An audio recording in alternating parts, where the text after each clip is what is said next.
This episode of The Edge is brought to you by Audible.com, offering more than 180,000 titles for smartphone, tablet, and desktop. To get a free audiobook of your choice and help Trek.fm at the same time, visit audibletrial.com/trekfm. And also by Enterprise in Space, an international program of the nonprofit National Space Society. Find out how you can help science and education and become a virtual crew member aboard the NSS Enterprise Orbiter by visiting enterpriseinspace.org. And if you want to join the conversation and share your thoughts on this episode, join the Babel Conference, our listeners group on Facebook. Just type BABEL into the Facebook search field. We look forward to seeing you there. You're listening to Trek FM. What have you done out there on the edge of Federation space?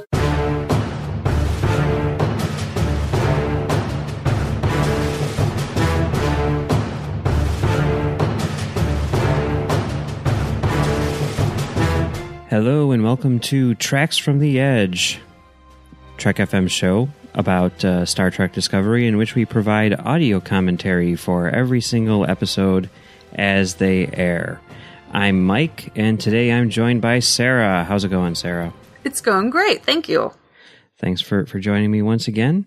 Today we're here to talk about Episode 5, Choose Your Pain. So, if you're ready, Sarah, we're paused right after for us, CBS All Access logo has cut to black. For other people, sync it up, just go past your Netflix logo or your Crave logo or whatever. And we'll give a countdown, and we'll start it up in 3, 2, 1, start. Previously on Star Trek Discovery. Oh, look at that thing spinning. I love it.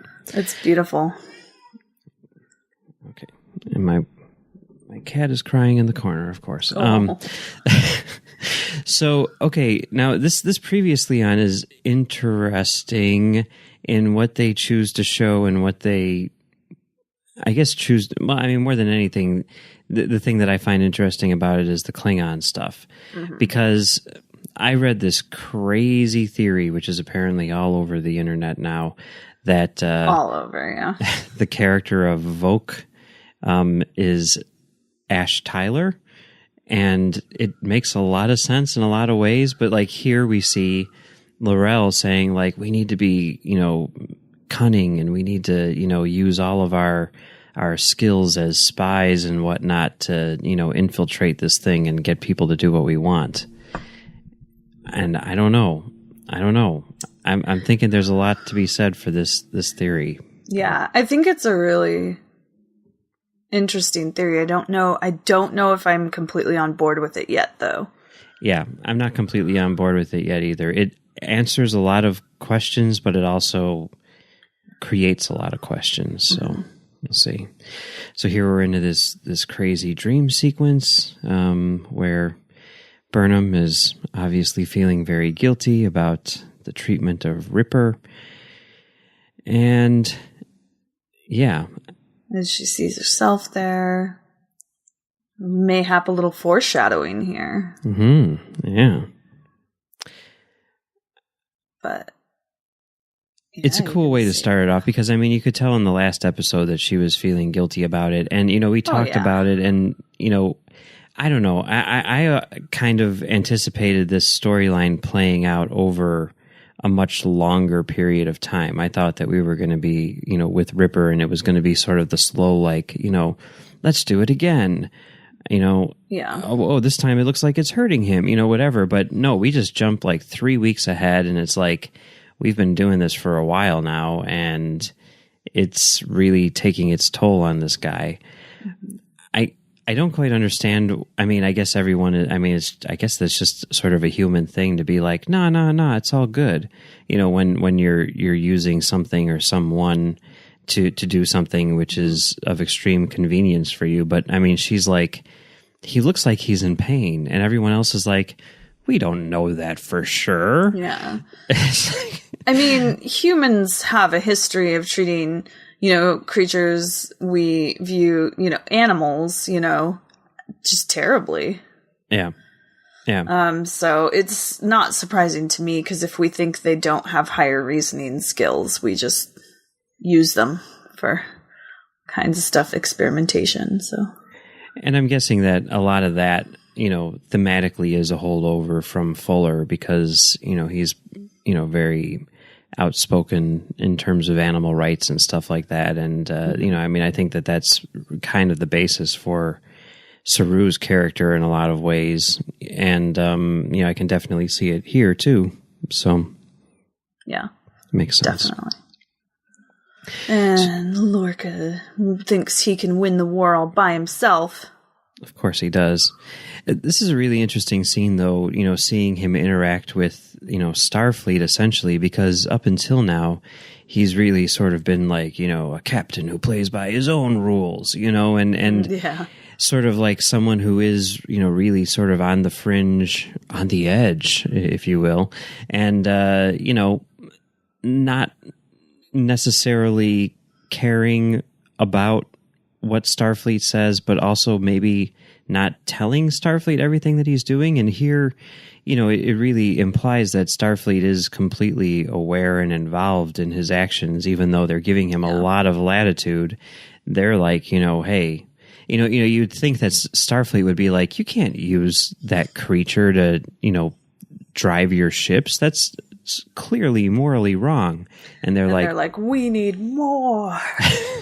Kill more tardigrades. Exactly, So that was pretty interesting. Yeah. So we get more Tilly Burnham friendship here, which is good. I like Tilly's "we're doing lunch" thing. That was cute. Yep.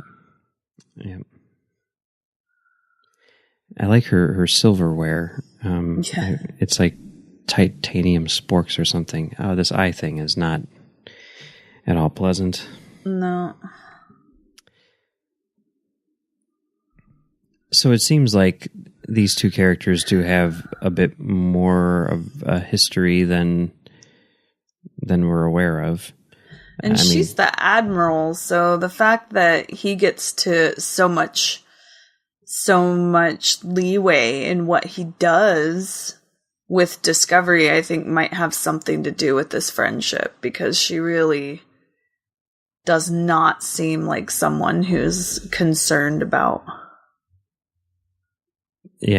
larger, interspecies relations. So, she knows what he did and she's fine with it. So, mm-hmm. And they're clearly close. I mean, he's even calling her by her first name here, which, seems like a breach in protocol under normal circumstances. Yeah. So, But they really are. I mean, like with all of these, every time Lorca's on screen, it really sort of adds depth to that character. When we first see him, he really comes across as sort of this like one-dimensional, I don't know, not a bad moral, but a Baptin, I guess would be, I don't know. A Baptin. But, every time we see him, it's like, oh, no, there's something else going on, It's very complex. Some of it good, some of it bad, but he's definitely one of the most complex characters on the show. So people are upset that they call this thing a D7 because it doesn't look like the D7s we've seen. I wouldn't have known what a D7 was unless I looked it up on Google. But same. I don't know. Like, things evolve. Things are different, Like, not everything stays looking exactly the same. So I tend not to really nitpick stuff like that. Doesn't bug me much. Yeah, I guess if it were me, I probably would have either called it a different name or designed it, like updated the D7, but made it so that it's still recognizable as that ship. But what do I know? Yeah. And the nice credit sequence. Yeah, we finally get to see Shazad Latif. Or have we been seeing him for the past 4 weeks? I don't know. But yeah, he's the last cast member to appear on the record, at least. Glenn Keenan, I'm pretty sure this is the first episode that he shot. He's a cinematographer who did like Lucifer and stuff like that. Some good camera work on that show. So yeah. I think every episode is looked. Oh, you mean on Lucifer? I've never seen Lucifer. I don't know why. It's silly. It's kind of fun. Yeah. You know, if you need something to do, go ahead and. I didn't realize that it was based on like the Sandman character or whatever. That's crazy. Yeah, it's cool. All right. And so I on my closed captions it says original Star Trek theme. Please. Yes, that's important. It's an important moment. Yep. Lee Rose.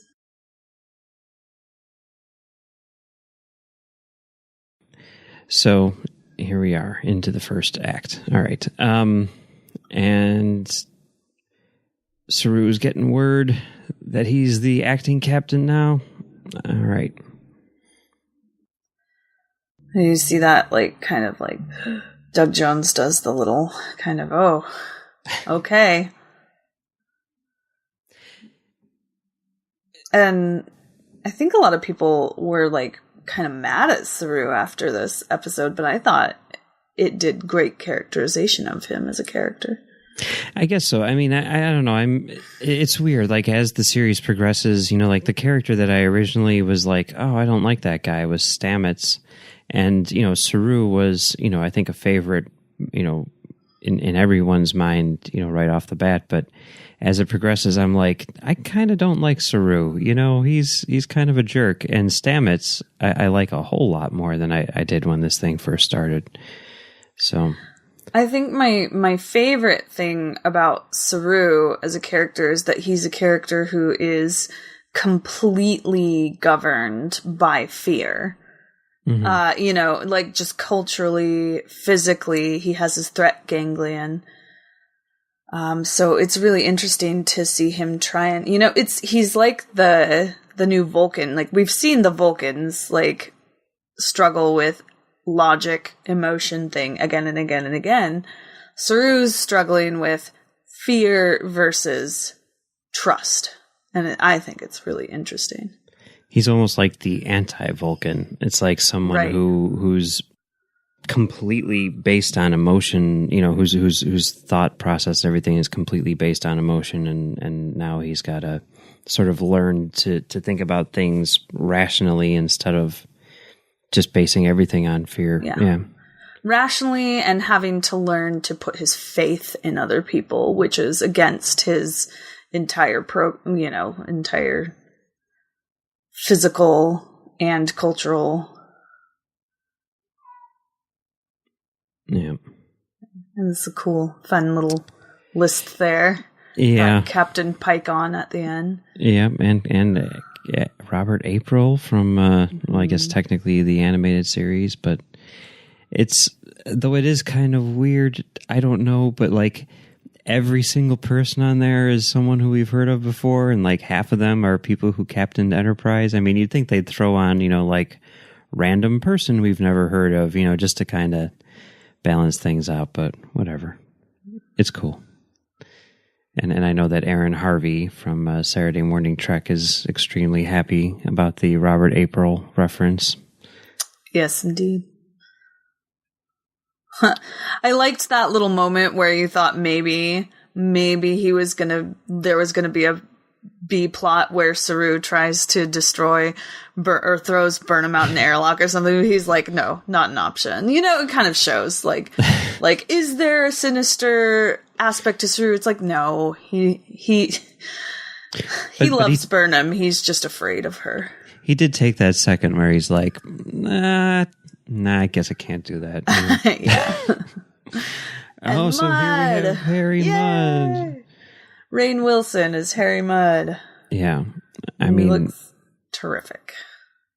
Leading up to the release of this show, I think more than anything, the thing that people were concerned about most, the thing that people were most vocal about in their displeasure aside from maybe the look of the Klingons, was the fact that Harry Mudd was going to be on this show. And that's something which I never really understood, because people were like, oh, he's a throwback to, 60s sensibilities and, misogyny and everything like that. And that has no place here in, 2017. And my whole thinking was like, do you think that he's going to be like the lovable rogue or something like that? I mean, clearly. Yeah, they really, in this show, they're actually developing him far better as, this terrible character. Then I think, because people were like, oh, Rainn Wilson's too old to play Harry Mudd and blah, blah, blah, blah. And so I went back and I rewatched Mudd's Women again, and I was like, no, I can absolutely see Rainn Wilson looks like a younger version of who, the actor who played Mudd in the 60s. And they do play him off as more lovable. Kirk kind of... And that is a dead Starfleet officer. Ooh, ouch. So they're really doing a better job communicating the sinister aspects of, because he goes on to traffic women. Yeah. Plus this is, we knew going into this that it's like Star Trek before they really figured out, it's not post sexism and it's not post racism. Yeah. In this series. So it seems like a logical character to add. Uh-oh. Yeah.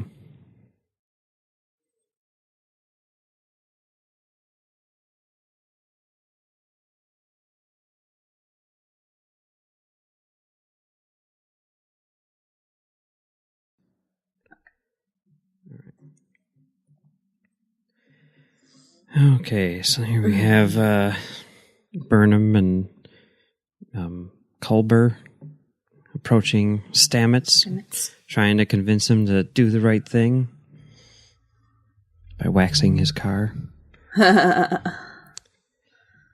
Well, Stamets has just great eyebrows. Has all the great faces. Look at oh.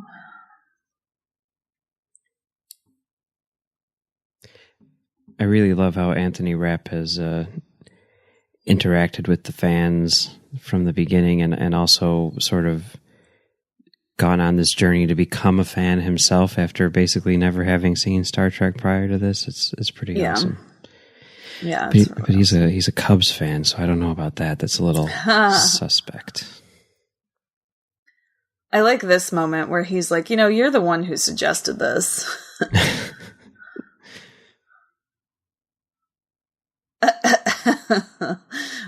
What are you doing with your mouth? I have to say, that's like one of my favorite moments in the series so far. Yeah, the two of them are great.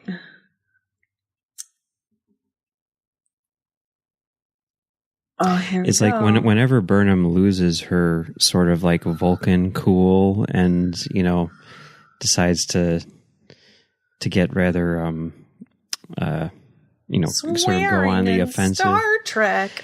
I know. What's going on here? What's happening?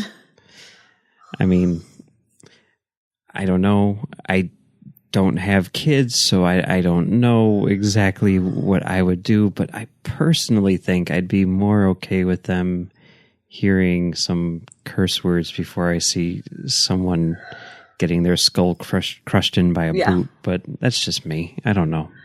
Our daughter, she loves sci-fi. She loves Star Wars, Star Trek, and so we watch all of this stuff with her. She's 8. And we've been watching it with her for a while. And,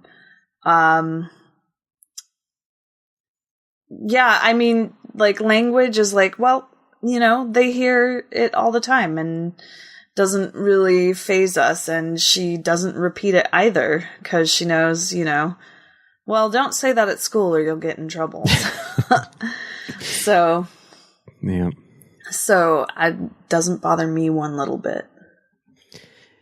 So this is the introduction of Ash Tyler, who, now, I was like, I had like a whole theory about him originally being Lieutenant Jose Tyler in some earlier incarnation, the guy, the helmsman from the Cage or whatever. But now, after hearing all this Vogue stuff, I'm like, man, I don't know what to think. It's really messed with my mind. But yeah, I've been thinking about it. I'll probably be on the no side of it, just because it's a huge leap. Yeah. But then but I don't know. You start thinking, the behind the scenes stuff really seems to make sense. I mean, the fact that Vogue came out of nowhere and is listed in like basically the credits with like the really, really, like not even secondary, but like tertiary guest stars, and the person credited playing him has never been in anything else before ever. And then, I don't know. I mean, like, it's established that, it's like going back to like Trouble with Tribbles of all things, It's established that they can, look like humans. And then you got that Tribble on Lorca's desk, and it's like, are we going to have like a massive reveal in this super dramatic war series involving like a Tribble freaking out because a Klingon came into a ready room? I don't know. My biggest thing is like time-wise, it just doesn't really fit. Like, if you're looking at like show timeline. See, to me, like that's one of the reasons why I'm convinced about it, because it's been 3 weeks since the last episode. So it's 3 weeks since Laurel and Vogue like left the Shenzhou. Yeah. And now she's the captain of a ship. And apparently she didn't have anything for Vogue because she's, That one's not Laurel. It is. No, they're completely different people. No, that's what I thought. But like when I was watching it, I'm like, they're completely different people, right? And then, yeah. But no, it's not. That's her. Did they get a different actor? Like, No. How is that even possible? No, they even had her on the After Trek show, and she's like, yeah, I guess in 3 weeks. And the way that she was talking about it, she's like, I guess, yeah, she's really, made a name for herself or something. She's become captain of a ship in 3 weeks. I know, it doesn't make any sense. Like, it doesn't make any sense. It's driving me nuts. That's why I'm thinking that, like, this is, for real, because... And then, there's that other thing where, he says, like, how did you survive for 7 months? That doesn't make any sense. And he's like, oh, well, the captain has taken a liking to me. But she's only been the captain for 3 weeks, so that doesn't explain the other 6 months. I don't know. Whatever. Uh-oh, this is the scene. This is the scene. Oh, with not one, but 2 F-bombs. Okay, this is why I love this. Like, so much, okay? First off, I'm a big fan of profanity. Anyone who listens to Commentary Track Stars will know that I swear quite a bit. But in addition to that, it's like... there she goes. There she goes. And it's adorable. It is. And it's like there's no malice behind it or anything. It's not like she's being... mean to someone or she's swearing out of excitement. She cannot contain her excitement, and she cannot contain her excitement for science, right? And you get that, and the way that they play it, like, you get that moment and you're like, oh, there it is. We knew it was coming somewhere. There it is. And then he says it, and it's like, oh, that, it's great. It's done so well. And I don't know. I love everything about it. I really, really do. So yeah. Did they have did their main makeup artist just have like a sick day? Or so, like, I'm sorry. It does not look like her. The chin looks different, but yeah, and the lips and the head. Maybe just literally everything. Maybe the lighting is different or something. It could be because lighting does make a big difference. Because, she looks very, every time we've seen her, she looks a lot more. Her features are far more striking, but they just all look matte and it's definitely they kind of blur away. It's definitely her, though, because they have her on After Trek this week, and she's talking about speaking English with a Klingon accent and all that stuff. And I mean, that's crazy. It must be lighting. And maybe a bad makeup artist. So.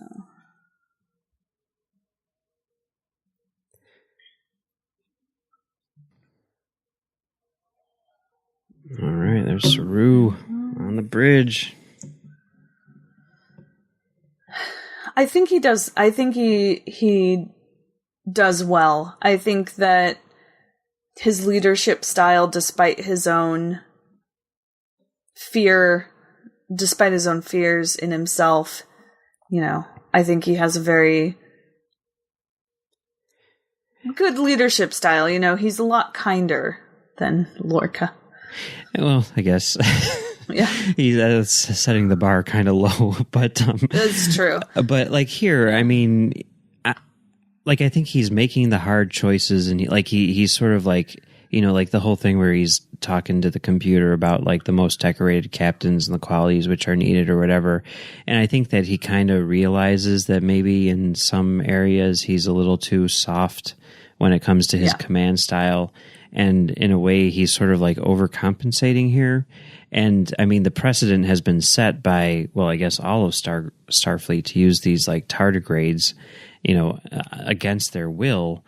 But, here where they're making this plea to like basically not kill this thing. And he's like, no, we gotta.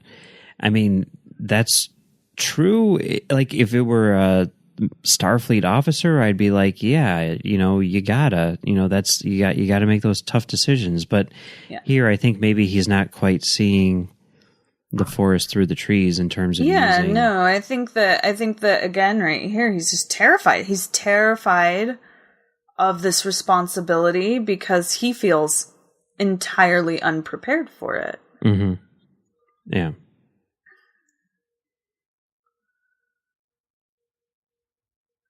But this moment right here was good as well because it is, it's hard to,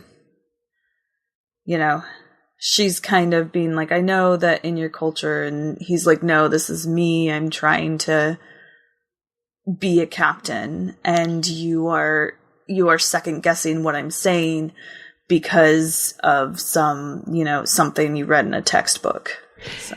And I think he's also basically not letting himself be manipulated because she just did that in the last episode where she's like, come over here and let me say something nice to you so I can find out whether or not this creature is... Yeah, we have seen moments from the beginning of Michael using Saru for his special physical abilities, so... he's kind of like, really? Again? So, alright. I'm back on the Klingon ship.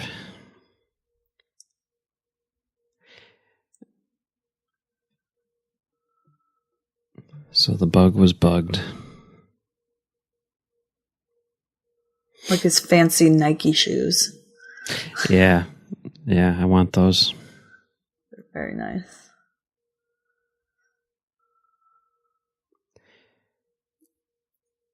But I wonder how long, because I mean, it's been like 6 months, 7 months. I wonder how long Harry Mudd's actually been on this ship, because I mean, can't really trust anything that he's saying. It could all be lies, but yeah, I don't know. I'm curious. I mean, either Mudd knows who Ash Tyler is, if he is Voq. Yeah. Or I've heard people saying that Lorca knows who Ash Tyler is. I don't think that Lorca knows, but I think Lorca was definitely suspicious of Tyler being here. I don't know. To me, Lorca is an incredibly talented actor. And to me, I feel like Lorca may just be responding to someone he sees as a kindred spirit, someone who's maybe got as many compromised morals as he does, Mm-hmm. I think that Lorca is developing a real affection for this guy. Oh, and here we find out something terrible. Yeah, this is really interesting. I'm sure there's a lot more to this story, but, what happened on that ship?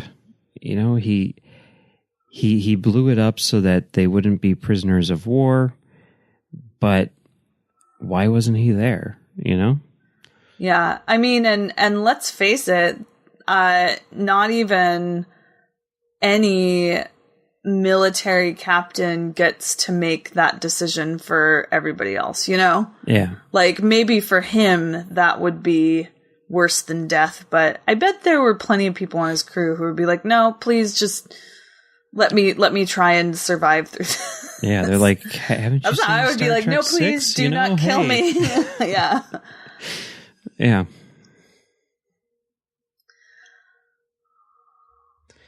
And they're going to black alert. And all the, everybody in the engineering development is very sad. Yep. Very sad face. Oh.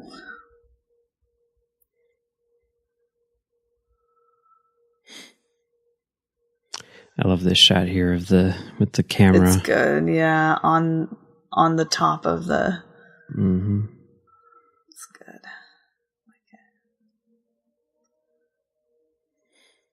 good. Poor Burnham can't even watch. Mm-hmm. Well, because she's in. Yeah, and Saru made it so she couldn't. But. Yeah. So, for those people who are not listening to Notes from the Edge, which Christopher Jones does here on Saturdays, you missed out on his lengthy explanation of real-world tardigrades, where he actually describes this thing happening. And this is what they can do. It's how they can survive in the void of space. They're really cool little creatures. Yeah.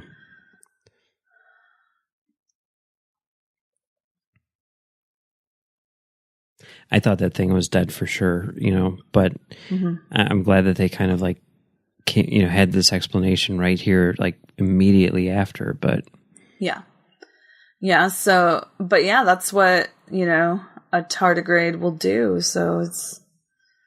That's cool. And Saru, he's just completely oblivious to the fact that this thing he just does not care. But in some ways, I guess he is kind of right in the sense that they are stuck here now, and if they don't use it, then they're all going to die, including the tardigrade. So, needs of the many outweigh the needs of the few, I guess. Yeah, and I mean, to be fair, that's the kind of decision that all the captains have had to make on Star Trek, and it's not the first time we've seen them have to make a decision to sacrifice something or someone to save their crew. Yeah.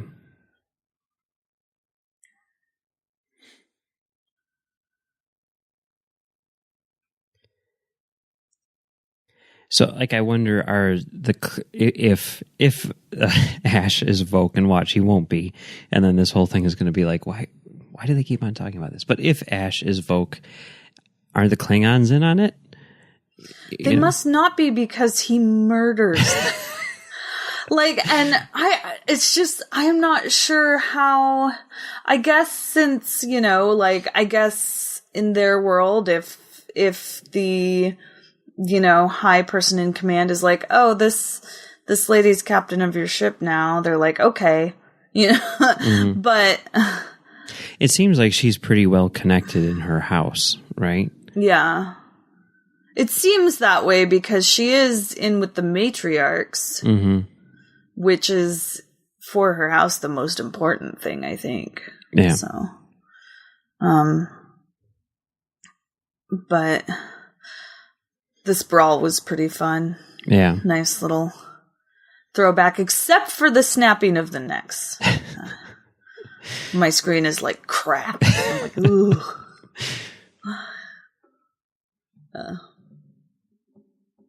So I can't imagine that those Klingons would be like, oh yeah, we'll just die. That's not very Klingon-ly of them. They're like, nope. Yeah, that's true. And he doesn't seem to have any problem killing them, but right. I can kind of see that. You know, I mean, they've already been screwed over. I mean, it sounds like he's been screwed over his entire life by, you know, his people. So, you know, I guess you got to do what you got to do. I don't know yet, though. Yeah. I'm not ready to be like, he's definitely Vogue. No, I'm not either. And a lot of it is because of this scene. You know, the fact that he is killing people, you know, it is suspect. But then also, like, when he, you know, has his encounter with Laurel, there seems to be genuine rage behind it, you know? Yeah. And also she talks to him as if, you know, he is, you know, a prisoner of war. She's not, and there's no real audience. I mean, I know that Lorca's down the hallway or whatever, but it really feels like they're having a private conversation. Yeah. So. And, I mean, I feel like, you know, if it was their plan to Laurel and Voke's plan to get caught, like, why would this even happen? Mm-hmm. You know? Yeah. To escape. Right. They'd just be talking like, all right, cool. So this worked. This is good. Wait, he's coming back, you know? Or she would just, you know. And this is, you know, this to me read as the reaction of someone who was, you know, abused by their captor and needed to. Yeah, for sure. I mean, you look at the look on his face and everything, you know, while he's punching her, and he looks like he's really in a lot of pain, you know? So, I mean, there's a lot of stuff that just doesn't communicate, like.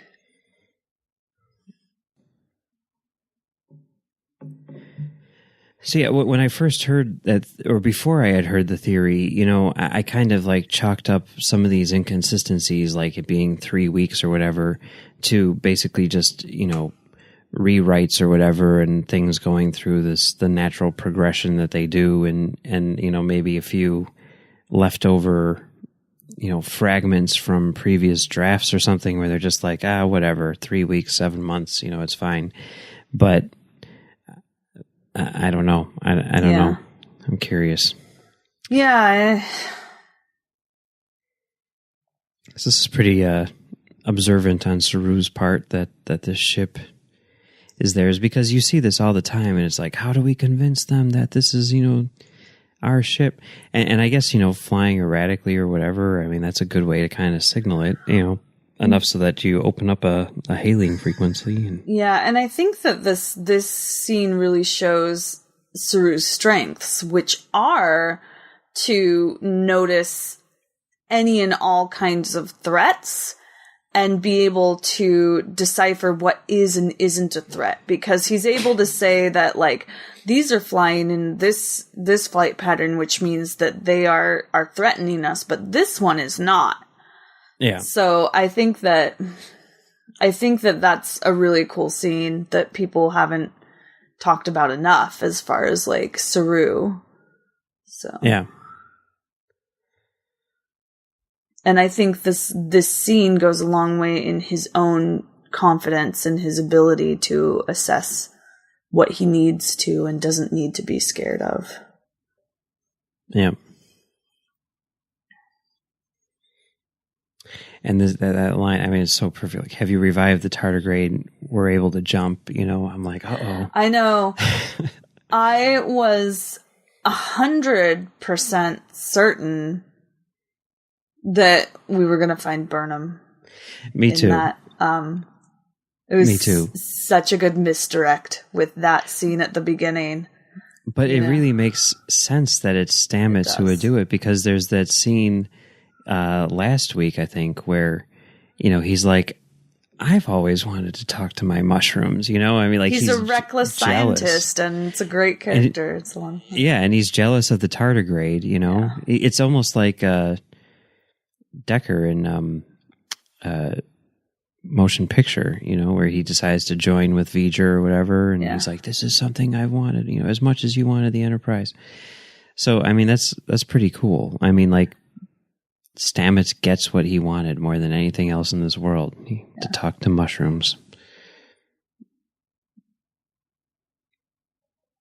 See, in that moment with Lorca, we just saw where he's like, you're home, to Ash Tyler is kind of where I was like, well, Lorca is clearly genuinely having some sort of compassionate reaction to Ash Tyler. So I don't think, if these theories are true, that Lorca knew.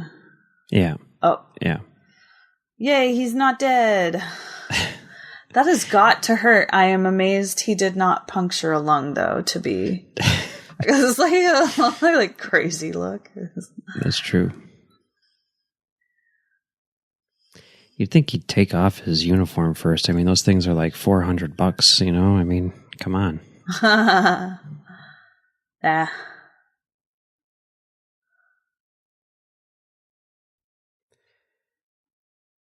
And this is a nice moment between the two. Perhaps a turning point in their relationship, you know, getting back to, I guess, kind of how it was before.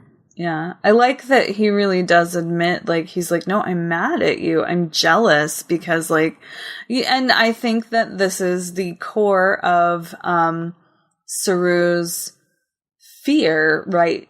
Like, right now, is that he thought he was going to get to learn under Giorgio, you know, who was a compassionate captain, a really, you know, we saw in that first scene at the beginning of the series, her helping, you know, those, you know, she was what a Starfleet captain is supposed to be. And he wanted to learn that. He wanted to be able to emulate her leadership, and he never got the chance.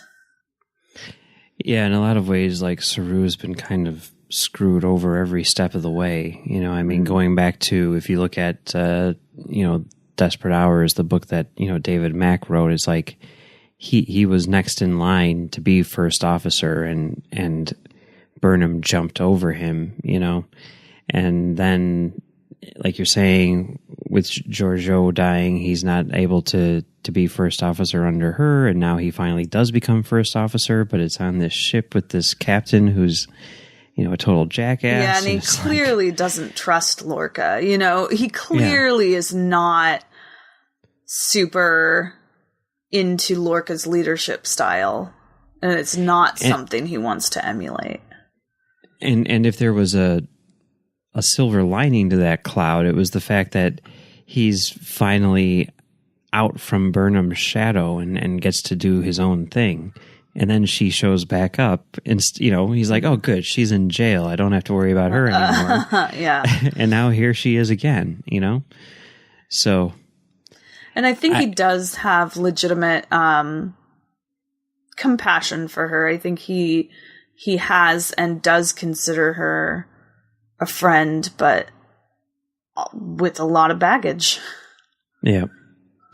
And this is a nice moment where she gives him the telescope. Mm-hmm.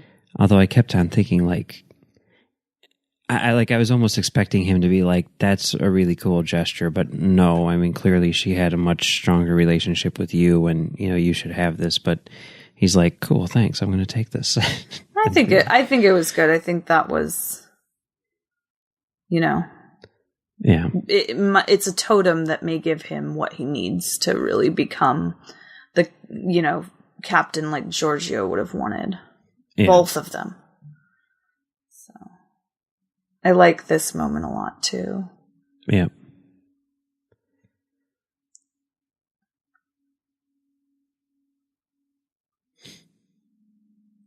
But I mean, yeah, you know, it's cool, and I mean, kind of like speaks to the thing which we keep on saying about this show, which is like, we have no idea where it's going, because like, I really, really thought that this whole tardigrade storyline would play out over the course of a season.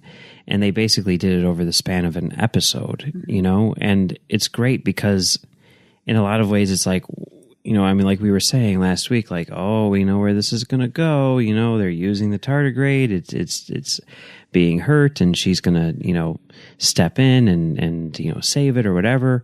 And that's going to take 4 weeks or something. Yeah. And they do it in one episode. Yeah. And it's like, great. So now we can move on to the next thing. That's pretty awesome.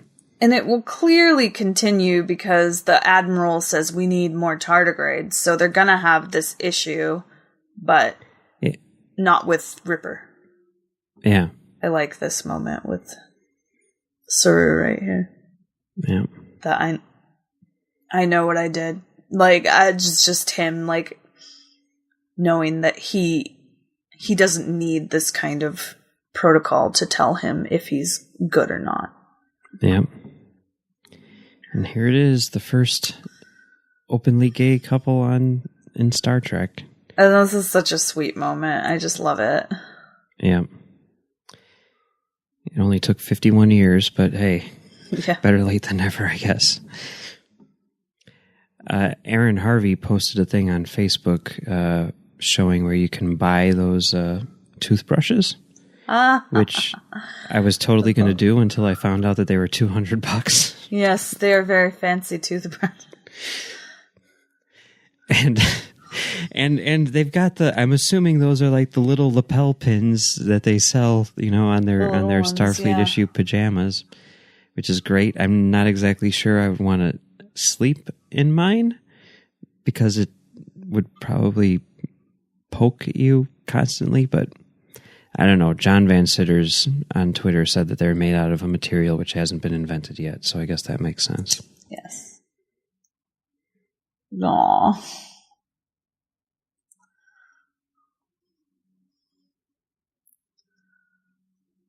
Such a great moment. Yeah. And now what's going on here? It's like that Chemical Brothers music video. Oh. It's so creepy. Oh, it's just like, this is terrifying. You're like, no. It's a pretty great ending, For sure. Yeah. All right. Well, that's it for Choose Your Pain, episode 5. So thank you for joining me, Sarah. Where can people find you on the internet? People can find me on Twitter at I am Sarah Buck. It's I am Sarah Buck. And you can find me on Instagram at Nerd Fancy, like cat fancy, but for nerds. And you can find my writing on talkfilmsociety.com. And of course, I've been hanging out on several of the Edge podcasts here at Trek FM. Yeah. Tomorrow you'll be on Postcards from the Edge with Amy. So definitely check that out. You can find me right here on the network doing a show called Stage 9. And hey, if you check out episode 23 of Stage 9, we talk about One Night in Miami, which is a play which was written by Kemp Powers, the guy who wrote today's episode. So this was his first produced screenplay, but he's very prolific in basically every other medium you could possibly imagine. And this play, One Night in Miami, is awesome. And we talk about it a lot on episode 23 of Stage 9. So definitely check that out. And also check out the play. You can get it on Amazon and stuff. It's well worth it. You can also find me on thenerdparty.com doing a show called Great Shot Kid, and on commentarytrackstars.com doing a show called Commentary Track Stars, where you'll get to hear me say the F word much more than twice. So much more than Tilly. So you can also find me on Twitter at Mumbles3K. Be sure to check out our Discovery coverage throughout the week. Live from the Edge airs on Mondays at 9 Eastern with Bruce and Brandy, and will be released as a podcast on Tuesday mornings. Then we've got this show, Tracks from the Edge, on Wednesday. Thursday is Postcards from the Edge with Amy, and Sarah will be on there this week as well. I will. Of course, you can find the full analysis on The Edge, which is our main show on Fridays. And then to wrap up the week, join us for Notes from the Edge on Saturday with our own Chris Jones for links between Discovery and the broader franchise. And you can find all of these in the main feed for The Edge or in the Trek FM master feed. We'd love to hear your thoughts on today's episode of Discovery. So the best place to do that is the Babel Conference, which is our listeners group on Facebook, where Amy Nelson will collect your feedback for Postcards from the Edge. You can also find us on Twitter at TrekFM or send us an email using the contact form on our website at trek.fm/contact. Just choose to send to a show and choose The Edge. We'd also like to thank our associate producers today, Norman C. Lau, Tony Robinson, Thomas Puleo, Lisa Slack, Shoaib Mirza, and Richard Rutledge. If you'd like to be like all of those cool people and help us keep all of our shows going, head on over to patreon.com/trekfm for all the details. All right. Well, it's been fun today talking about Choose Your Pain. Thank you very much, Sarah. And we will be back next week with a commentary for episode 6.